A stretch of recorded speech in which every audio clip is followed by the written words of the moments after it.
All right, so this is 5.44a, Pre-Calculus 30. And you're going to want to have a graphing calculator, some graphing technology of some sort. And you're going to want to make sure everything's cleared off, plots are off, y equals are cleared off. So what we need to do is we need to solve this equation. And what we have is we have a big, long, there's a sine function here, okay? Big and complicated. And then we have equals 16 on this side. All right. So there's two ways you could do this. If you remember from sections before that we've done, you could graph two different graphs, like y equals whatever's on this side. And then you could also graph y equals whatever's on this side and find the intersection point. Okay? You could do that. That's one. You could find the intersection point, and the x value is the answer. And if you wanted to do that, you would type both equations in, and then you would find in the calculate menu, you would look up the intersect. Okay? You may be more comfortable with finding the zeros, in which case, it doesn't really matter which one you do, you're both going to get the same answer. But what you'd have to do then is you'd have to get everything over to one side. So you'd have to subtract 16 from both sides and make this an equals 0 on this side, you see? And if you do that, if you let it equal 0, you just graph the one side, in which case we'd have no constant here, and you'd graph this right here, and then you'd find the zeros. Okay? Okay, so you could find the zeros, and then whatever the x-intercept is, that's the answer. So two different ways you could do it. Now, which way do you want to do it? Do you want to do zeros or intersect? Zeros. Okay, let's do intersect because we don't have to do any work with the intersect. You just plug in two functions. You don't have to move anything over. If it's just 16, it's easy to move over. If it's a whole another function like this, then you might want to do the intersect. So let's do it that way. Okay. So I'm going to do y equals, and I'm going to type this in. Negative. Don't put minus here. It has to be negative, remember. If it's an operation like a minus, you use this one. If it's a negative number, you put that one in there. 2.8 sine of. Now you're going to have to do, okay, you have to be careful with this. Okay, pi over 6. You're going to have to make sure you do lots of brackets. Pi divided by 6. Okay, so that's the constant. And then another set of brackets for x minus 12. Okay, and then bracket there. Now we have 1, 2, 3 left brackets, so I need 1, 2, I need 3 right brackets there if I want to close everything off.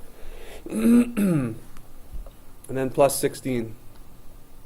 Okay, so that should be this left side. Should be. I'll just double check. 5 or 6 times x minus 12. Yeah, I think that's good. And then you want to put 16 for your next one. Just as easy as that. All right, so I don't know what the window looks like. We can graph and kind of see. Oh, wow. Yeah, I have a really strange window from a previous question. So if you don't see your graph at all, or if you have something that looks like this, then you're going to want to change your windows. Now, if you're unsure what to do, just hit zoom 6. That might help. Didn't work. So zoom 6 doesn't work here. Now, why doesn't it work?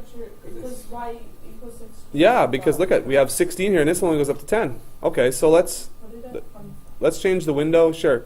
Let's go to y max. We don't want it 10. Let's make it 25 or so, you said. Okay. Let's see. Oh, there we go. Now we can see it. Awesome. Now we want to go from 0 to 2 pi, right? So on the x-axis, you could go, let's just go like a negative, negative 1 just before 0. And then 2 pi as a decimal is what? 6.28 or so. So let's go to 7 or 8 or whatever. Let's just go to 8. So now let's see. Okay. All right, so that spreads it out a little bit. And then what you see is we have two graphs here, don't we? Okay. And we have two intersection points. So let's do the intersection points. Let's do second function calculate. Number 5 is intersect. And it'll say, is this the first curve? We only have 2 in there, so it's just yes, yes. And then it'll say guess. So you can move your cursor to whichever one you want. Let's do this one first. And the cursor should show up there. And we have x equals 6. Woohoo! Okay, so x equals 6. Now we might have another one. Right? Did everyone get that, by the way? X equals 6? Yes? No? Did you try it just now? Yeah, what is Okay, so we found the second intersection point, and here's a little tip on the calculators, okay, guys? Very important. This x equals, this is 3.712 times 10 to the negative 13. Okay, if you have times 10 to the negative 12 or 13 or 14, that literally means 0. Okay, you can treat that as 0 because the calculator is trying to find a point in amongst technically an infinite number of points in that area. So it's trying to get, and this is close enough to 0. You'll see that sometimes. That really means 0. Okay. E minus 13 is second. That's scientific notation for times 10 to the power of negative 13. So that means it's 0 point and then 12 zeros, 3712. Yeah, so that's pretty much 0, okay? Yeah. There's just a little tip there. So here are your two answers. That should be the two answers. And 6, remember 6 is within 2 pi, because 2 pi is like 6.28 or whatever, right? So can someone double check the solution manual, see if that's back of your book? Does that look right? Does that agree? Okay, so for B, I won't do B for you to completion, but you do see that it's in degrees, right? Okay, so degrees. This one is in radians. So your calculator, what you're going to have to do, okay, you're going to have to clear all this stuff off, but you're going to have to go to mode right here, and then see how it's highlighted in radians? You're just going to have to go down and highlight by hitting enter on degree. And then you can just type in straight those numbers. 45 will be degrees now. Okay?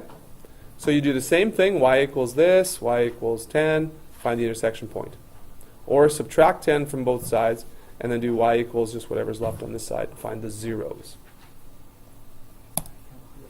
Okay? Yeah, so the other thing you gotta, when you put it to degrees, your window settings, remember this is now 0 to 360. We went from 0 to 8, right? Because that's just beyond 2 pi. So now you gotta change this x max to 360 or else you'll just see a real flat sliver of that. So I'm doing the second method where the solutions are going to be intercepts. I combined, you see, I combined these two. I subtracted 10 from both sides, so 8 minus 10 is negative 2. So I'm just going to do one, and now I'm going to calculate 0. So then you have to do the boundaries, right? So, we might have lots here. So let's find this one first. So left bound, yes, and then move your cursor over. Right bound, yes. Guess, and it should give you an answer of 85.2 there. So that's one answer. Looks like we have 2, 3, and possibly 4, possibly 5 answers. I'm not sure how many we actually have here. Okay, but you do that and you check your x values, and if the zeros or intersection, if you're doing intersection, if they all come between 0 and 360, then you can count them all. But it looks like there might be 1, 2, 3, 4, and then possibly 5. Wait, so you have to go all the way? Yeah, so for this one, here's the 4 solutions that you should have for B. And those are the 4 that are within the 0 to 360. And again, that 0 to 360 domain, that's where you look. And we'll go back for A there. Yeah. So 2 solutions, 0 and 6, we were correct with those ones. Okay?